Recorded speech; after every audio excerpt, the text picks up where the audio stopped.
and thank you for joining us for Right Size Your Life. I'm Jenna Shimoleski, Seniors Real Estate Specialist with ERA Reardon Realty. And in my many years in senior living and senior health care, people always were confused. When do you need independent living? When do you need assisted living? When do you need skilled care or long-term care? And so to help with a little bit of that, we brought in my friend Catina Lowe from Lloyd Ganton Retirement Centers. And today we're going to talk a little bit about semi-assisted and assisted living options. Thank you, Catina, for joining me again.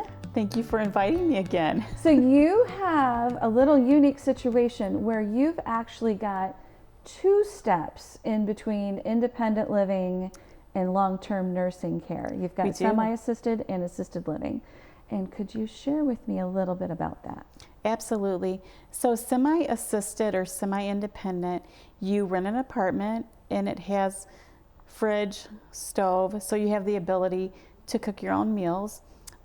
We have a location in Spring Arbor, which is Arbor Oaks, and then we have a location in Brooklyn, so Brooklyn Living Center. So it's nice. We're on each side of the county, all across Jackson, really, with all of our campuses. The ones in Spring Arbor are one bedroom. Okay. That's the way all of those are built. And the ones in Brooklyn, we have studio, we have deluxe, 2-bedroom, and 1-bedroom. So there's just different options depending on what you like. But typically when you're looking at the semi-independent setting, you are definitely downsizing. You're probably needing more help with activities of daily living, because in that living style it's non-medical, but we do provide 2 meals a day, and then the third meal, dinner, is on your own. Or a lot of times people will save some of their lunch and carry over, or they might make something for themselves because you do have a fridge too. But it really simplifies their life. We don't do any type of medication passing. If you need that, then you really are more of an assisted living, unless you have resources that can come in and fill your medications up, like family. That was me. Yeah, see, yeah. So my parents were at Brooklyn Living Center for a bit.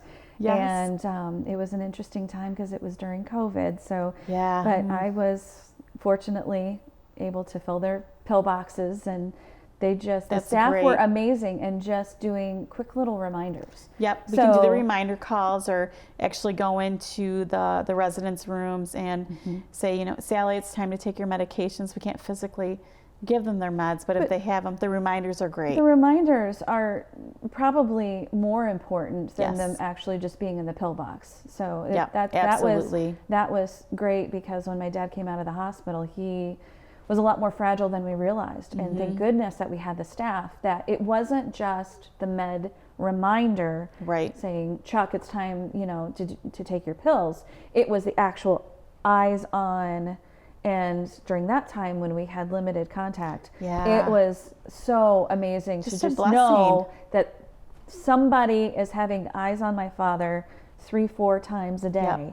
And I'm glad you said that, because with the eyes, there's also the socialization factor. So many times our seniors are, if they live alone, if they're by themselves and they've had somebody living with them for years, a spouse passed or whatnot, now they're alone in their home, and those walls can really close in on you, create the depression. So having them in a congregate living style or community living style is great, because they have socialization. We have activities all week long, and they're different activities we do.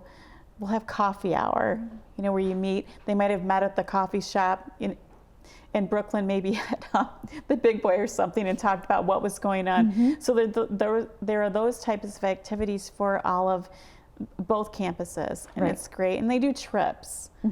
We take them shopping to buy things. So it's a fun place, worry-free, to have your loved one when you can't be there all the time, because the reality is we feel guilty when we can't take care of them. And I know we've talked about that, you and I, and at least knowing they're someplace safe, they've got people around them to talk with. But they've got their own peers too. It's not just the staff. Yeah. They've got their own peers. And I would challenge, even though the apartment itself might seem a little small, they have access to that entire community. Right. So and it's their home. It's an extension of their home. Absolutely.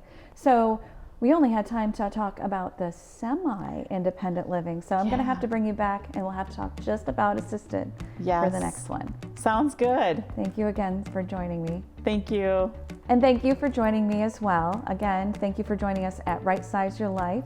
I am Jenna Shimoleski, Seniors Real Estate Specialist, and you can contact me at 517-937-5232, or you can email me at realtorjennacares.com.